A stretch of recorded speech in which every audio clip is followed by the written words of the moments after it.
আমরা আসলে কোথাও ওইভাবে জায়গা পেলাম না দাঁড়ানোর মতন। একটা টিমে 3টা নৌকা থাকে, ওই জায়গা থেকে জায়গায় জায়গায় অ্যাম্বুলেন্স, পুলিশের গাড়ি। এত বড় ব্রিজটা জুড়ে একদম দাঁড়ানোর জায়গা নেই, তাহলে একটু ইমাজিন করে দেখেন। ভাইরে ভাই, গিয়েছিলাম দেখতে নৌকা বাইচ, দেখে আসলাম লাখ লাখ মানুষ আর মানুষের মাথা। কি আর বলবো দুঃখের কথা। সেদিন আমরা কোনো কারণ ছাড়া বাসা থেকে বের হলেও ঘুরতে ঘুরতেই হঠাৎ জানতে পারলাম মানিকগঞ্জে নৌকা বাইচ হচ্ছে। তো যেহেতু আমি কখনো নৌকা বাইচ দেখিনি, ভাবলাম এই সুযোগটা তাহলে নৌকা বাইচ দেখেই কাজে লাগিয়ে ফেলি। কিন্তু গিয়ে আসলে পুরোপুরি হতাশ, কারণ নৌকা বাইচ আসলে দেখতেই পারিনি ভালো করে। ব্যাপার যেটা হয়েছে যে এই মানিকগঞ্জের এই নৌকা বাইচটা আসলে মানিকগঞ্জ জেলার অনেক বড় একটা উৎসবের মতন, এটা তাদের অনেক পুরনো একটা সংস্কৃতির অংশ। তো যে কারণে মানিকগঞ্জ জেলার এমন কোনো মানুষ নেই যারা হচ্ছে এই নৌকা বাইচটা দেখতে না আসে।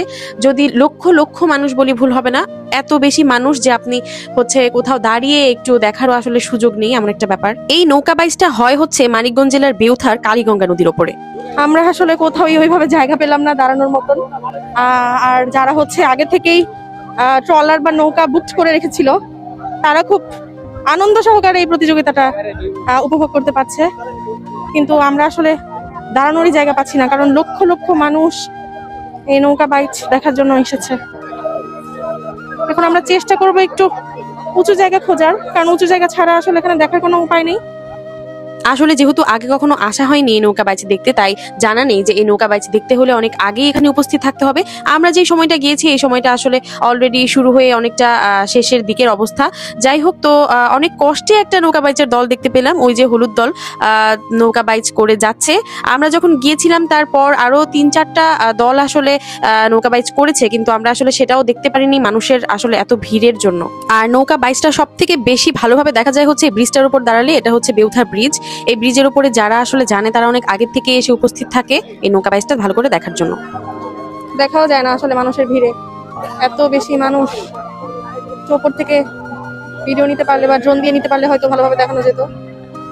অনেক ড্রোন অবশ্য আকাশে উঠছে, একটু আগেও অনেক ড্রোন দেখা গেছে, এখন দেখছি না, হয়তো অন্যদিকে নৌকার সাথে সাথে ড্রোন গুলো যাচ্ছে। স্পিডবোটও ভাড়া নিয়ে মানুষজন যাচ্ছে। এদিকে স্পিডবোটে আর্মি দেখতে পাচ্ছি। যতটুকু শুনতে পারলাম যে 64 জেলা থেকে নাকি দলগুলো আসে, আর এই একদিনেই আসলে প্রতিযোগিতার মানে ফাইনালাইজ হয়ে যায় যে কোন দল জিতবে। 3টা নৌকা, একটা টিমে 3টা নৌকা থাকে, ওই জায়গা থেকে আপনার শুধু ফার্স্ট যাচাই করা হয়। শুধু ফার্স্টের উপরে আপনার হলো 13 দলে 13টা থাকবো, ওই 13টা দলে আবার চ্যাম্পিয়ন বাইচ হবে। তিনটা দল করে? হ্যাঁ, চ্যাম্পিয়ন বাইচ 3টা না, 13 দলের মধ্যে 13টা নৌকা থাকবে। 13 নৌকার ভিতরে আপনার চ্যাম্পিয়ন বাইচ হবে আবার এগিয়ে। তাহলে মানে ফাইনাল দলে থাকবে কয়টা দল?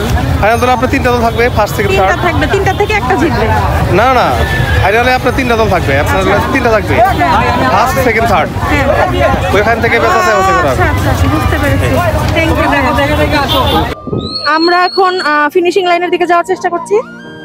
ওই দিক থেকে যদি একটু ভালো করে দেখা যায়, তাছাড়া কোন দল জিতবে সেটাও হয়তো বা একটু কাছে থেকে দেখা যাবে। তবে যেই পরিমাণ মানুষ, তাতে মনে হয় না মোটরসাইকেল ভেতরে যাওয়া যাবে, হেঁটেই হয়তো যেতে হবে। না, এদিক দিয়ে সম্ভব না, পুরো ব্রিজ জুড়ে অনেক বেশি মানুষ। আমরা এখন যেটা করব, অন্য পাশ দিয়ে যাওয়ার চেষ্টা করব, দেখা যাক অন্য দিক দিয়ে যেতে পারি কিনা। সত্যি আমি আসলে হতবাক হলাম। আসলে ক্যামেরাতে তো সবটুকু আসলে ধারণ করা সম্ভব হচ্ছে না, তবে এত মানুষ, লাখ লাখ মানুষ আসলে এখানে, লাখ লাখের বেশি হবে কিনা আমি সেটাও বুঝতে পারছি না। এত বেশি মানুষ, এই এত বড় ব্রিজটা জুড়ে একদম দাঁড়ানোর জায়গা নেই, তাহলে একটু ইমাজিন করে দেখেন। আর রাস্তা তো আছেই, তাছাড়া ওই যে নদীর তীর ঘেঁষে মানুষজন তো দাঁড়িয়ে আছে, তো কাউন্টলেস। রাস্তায় কিন্তু জায়গায় জায়গায় অ্যাম্বুলেন্স, পুলিশের গাড়ি, আর্মি টহল আছে, কারণ এত ক্রাউডেড প্লেসে আসলে যে কোনো দুর্ঘটনা ঘটতে পারে, এজন্য হয়তো তারা প্রিপেয়ার। মানে বাইক চালানোরও স্কোপ, আসলে এত ভিড়, মানুষের জন্য তো হাঁটাই মুশকিল সেখানে। এই দেখুন কত জ্যাম। ও আচ্ছা, এখান থেকেই হইতেছে আসলে ফিনিশিং লাইন, তাহলে এইদিকে।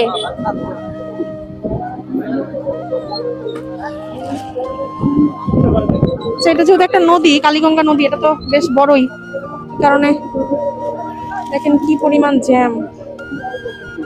মানুষের জন্য গাড়ি ঘোড়াও চলাচল করতে পারছে না, যে যেখানে পারছে সে সেখানে বসে দাঁড়িয়ে দেখছে।